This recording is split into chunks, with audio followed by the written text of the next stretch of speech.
Halo Sob, mengapa banyak orang gagal menerapkan the law of attraction? Kalian pernah nggak merasa begitu yakin bahwa impian akan segera menjadi kenyataan? Kita sudah melakukan segalanya. Kita sudah menulis afirmasi setiap pagi. Kita sudah memvisualisasikan impian setiap malam sebelum tidur. Kita selalu mencoba menjaga pikiran tetap positif. Namun, seiring berjalannya waktu, hasil yang kita harapkan tak kunjung datang juga. Pada saat itu, kemungkinan besar semangat kita mulai pudar, keraguan mulai muncul sehingga pertanyaan muncul di benak kita. Mungkinkah kita salah langkah? Apakah kita kurang bekerja keras? Atau mungkin the law of attraction sebenarnya hanya teori kosong yang dibesar-besarkan saja? Jika kalian pernah merasakan hal tersebut, Sob, tenang, sobat, bukan satu-satunya yang merasakan hal tersebut. Banyak orang pernah berada di posisi yang sama. Faktanya, sebagian besar orang memang gagal saat pertama kali mencoba menerapkan the law of attraction. Namun, kabar baiknya, kegagalan itu bukan akhir dari perjalanan. Justru itu adalah tanda bahwa kita perlu memahami lebih dalam tentang cara kerja hukum alam semesta ini. Nah, di video ini, kita akan belajar dari tokoh-tokoh besar yang sukses menerapkan the law of attraction, mengetahui kesalahan umum yang sering dilakukan, serta menemukan rahasia di balik keberhasilan mereka dalam menggunakan the law of attraction dalam mewujudkan impian mereka. Yuk, kita mulai!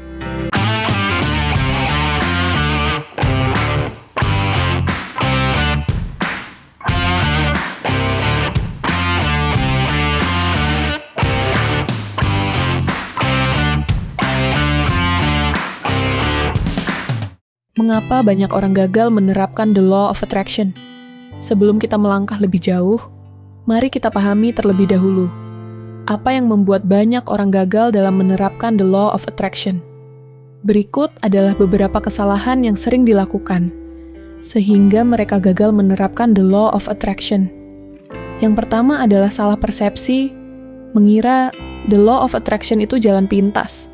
Sob, the law of attraction memang bisa membantu mencapai impian, tapi bukan berarti kita bisa mendapatkan semuanya tanpa usaha.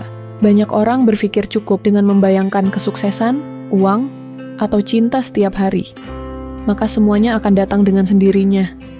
Belajar dari kisah Jim Carrey, aktor Hollywood yang menerapkan the law of attraction untuk mengubah hidupnya. Pada tahun 1985, saat hidupnya masih serba sulit, Jim menulis sebuah cek senilai $10 juta untuk dirinya sendiri, dengan keterangan untuk jasa akting. Ia membawa cek itu kemanapun ia pergi dan terus membayangkan dirinya menjadi aktor sukses. Selain membayangkannya, Jim Carrey nggak hanya duduk diam menunggu cek, itu terwujud tentu saja. Ia bekerja keras mengambil peran kecil, menulis komedi, dan tampil dimanapun ia punya kesempatan. Pada akhirnya, pada tahun 1995, ia menerima bayaran $10 juta untuk perannya di film Dumb and Dumber. Ini membuktikan bahwa the law of attraction bukan tentang duduk menunggu keajaiban. Visualisasi hanyalah langkah pertama. Tindakan nyata adalah langkah berikutnya dan wajib dikerjakan. You can't just visualize and then go eat a sandwich, kata Jim Carrey dalam sebuah wawancara. Kesalahan kedua adalah energi yang tidak selaras. Pikiran menginginkan tapi perasaan menolak. Menurut Dr. Joe Dispenza, dalam bukunya Breaking the Habit of Being Yourself, pikiran dan perasaan kita harus selaras agar bisa menciptakan realitas yang kita inginkan. Banyak orang yang terjebak di sini. Mereka membayangkan kesuksesan, tapi di dalam hati mereka masih menyimpan rasa takut, cemas, atau bahkan perasaan tidak layak. Misalnya, sobat ingin menjadi kaya. Sobat mulai menuliskan afirmasi seperti, "Aku kaya dan berkelimpahan." Tapi di balik afirmasi itu, ada suara kecil di dalam diri yang berkata, "Tapi, apa aku pantas untuk sukses? Uang itu susah didapatkan." Energi seperti inilah yang membuat keinginan tadi sulit terwujud. Semesta bekerja berdasarkan energi yang kita pancarkan. Jika energi campur aduk, hasil yang datang juga akan campur aduk. Solusinya, perbaiki keyakinan bawah sadar kita. Caranya bisa melalui meditasi, terapi afirmasi, atau menulis ulang cerita hidup dengan sudut pandang yang lebih positif. Kesalahan yang ketiga adalah terlalu terobsesi pada hasil. Kita perlu belajar melepaskan dan percaya. Mungkin sobat pernah dengar istilah The Art of Allowing. Ini adalah konsep yang diajarkan oleh Abraham Hicks, salah satu guru besar The Law of Attraction. Inti dari konsep ini, setelah kita menetapkan keinginan, kita harus melepaskan rasa cemas dan percaya bahwa semesta akan bekerja dengan caranya sendiri. Bayangkan saat kita menanam benih di tanah. Setiap hari, kita menyiramnya dan memberinya pupuk. Tapi kalau setiap jam kita menggali tanahnya untuk melihat apakah benih itu sudah tumbuh, apa yang terjadi? Benih itu justru jadi rusak. Begitu pula dengan the law of attraction. Ketika kita terlalu terobsesi dengan hasil terus-menerus bertanya kapan impian akan terwujud, kita justru memancarkan energi kekurangan dan rasa putus asa. Ini yang membuat proses manifestasi terhambat. Percayalah pada proses. Lepaskan keinginanmu dengan ikhlas. Semesta tahu waktu yang paling tepat untuk kita. Kesalahan terakhir adalah tidak menyembuhkan luka batin dan masih memelihara keyakinan negatif. Sob, tahu nggak kalau salah satu alasan terbesar kegagalan dalam menerapkan the law of attraction adalah keyakinan negatif yang tersimpan di bawah sadar kita? Menurut Dr. Bruce Lipton, dalam bukunya The Biology of Belief, pikiran bawah sadar kita memiliki peran 95% dalam membentuk realitas hidup kita. Jika di dalam pikiran bawah sadar kita ada keyakinan seperti aku nggak pantas sukses atau cinta itu menyakitkan, maka keyakinan itulah yang akan terus menarik pengalaman serupa dalam hidup kita. Solusinya, gali dan sembuhkan luka batin yang ada di diri kita. Temukan keyakinan negatif yang menghambat, dan ubah cerita yang selama ini kita percayai. Kita bisa mulai dengan menulis jurnal, mengikuti meditasi penyembuhan, atau berbicara dengan mentor yang kita percaya. Berikut adalah kisah mereka yang berhasil menerapkan the law of attraction. Selain Jim Carrey, ada banyak contoh nyata dari orang-orang yang berhasil menerapkan the law of attraction. Siapa saja mereka? Yang pertama adalah Oprah Winfrey. Oprah adalah salah satu contoh terbaik dari orang yang sukses karena menerapkan the law of attraction. Oprah Winfrey, siapa sangka wanita yang kini menjadi simbol kesuksesan, kekuatan, dan keberlimpahan, pernah tumbuh dalam kemiskinan ekstrem. Terlahir di Mississippi pada tahun 1954, Oprah menghabiskan masa kecilnya dalam kondisi yang sulit tanpa banyak harapan. Tapi ada satu hal yang selalu ia miliki, impian besar. Sejak kecil, Oprah tahu bahwa hidupnya tidak akan berhenti di sana. Ia percaya bahwa ia terlahir untuk sesuatu yang lebih besar. Saat banyak orang menyerah pada keadaan, Oprah melakukan hal yang berbeda. Ia mulai bermimpi, memvisualisasikan, dan meyakini bahwa masa depannya akan penuh keberlimpahan.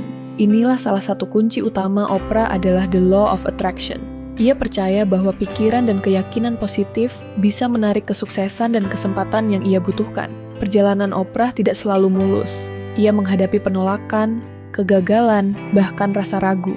Tapi satu hal yang ia tidak pernah lepaskan adalah keyakinannya bahwa segala sesuatu terjadi untuk kebaikan dirinya.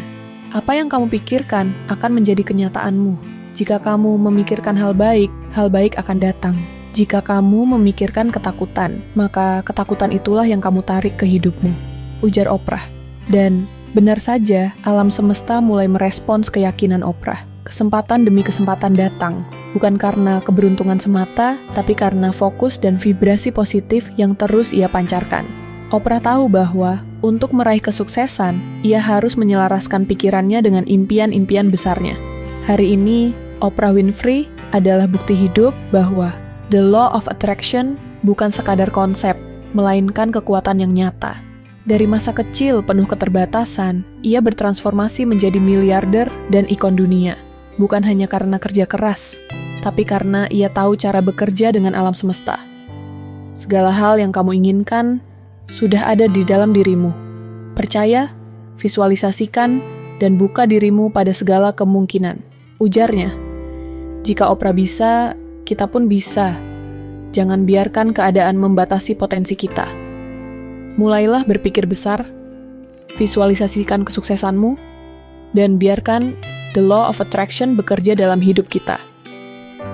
Percayalah, segala impianmu sedang dalam perjalanan menuju hidupmu. Yang kedua adalah Steve Harvey.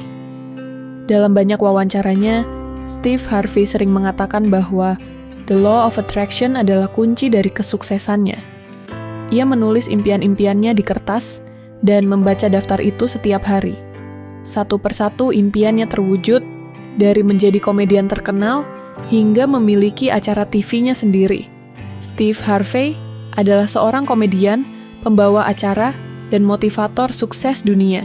Tapi, tahukah sob, sebelum mencapai puncak kesuksesan, ia pernah hidup di dalam mobil selama 3 tahun, hidup penuh perjuangan, tanpa arah pasti, dan terjebak dalam kemiskinan. Namun, satu prinsip sederhana mengubah segalanya, the law of attraction.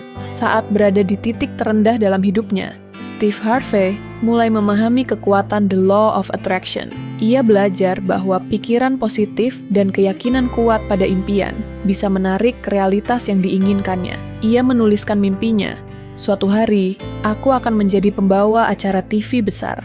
Setiap hari, ia mengulang afirmasi ini dalam hatinya, meski kenyataan saat itu tampak jauh dari impian. Dan benar, sedikit demi sedikit, semesta mulai membuka jalannya. Kesempatan datang dari tempat-tempat yang tak terduga. Steve terus mengasah kemampuannya, menjaga pikirannya tetap fokus pada impian besar, meski kesulitan datang silih berganti. Baginya, kegagalan bukan akhir, melainkan bagian dari proses. Steve Harvey akhirnya berhasil mencapai impiannya. Dia membuktikan kepada dunia bahwa kekuatan pikiran, rasa syukur, dan keyakinan adalah kunci untuk mengubah hidup. Steve selalu mengingatkan, jika kamu bisa melihatnya dalam pikiranmu, kamu bisa memegangnya di tanganmu.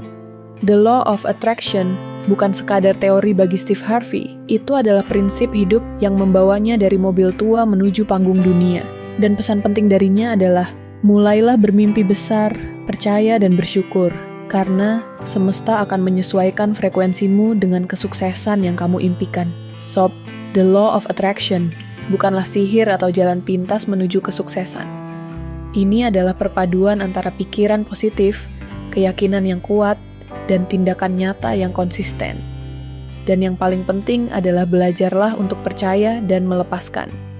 Ketika kita sudah menetapkan niat, biarkan semesta bekerja dengan caranya sendiri. Jangan tergesa-gesa. Semesta tahu waktu yang paling tepat untuk kita. Jadi, jangan menyerah. Jika kita merasa belum berhasil, itu bukan berarti kita gagal. Itu tandanya kita sedang dalam proses belajar. Perbaiki niat, lepaskan hambatan batin, dan teruslah percaya. Saat impian itu terwujud, kita akan menyadari bahwa perjalanan inilah yang sebenarnya membuat tumbuh dan menjadi versi terbaik dari diri kita.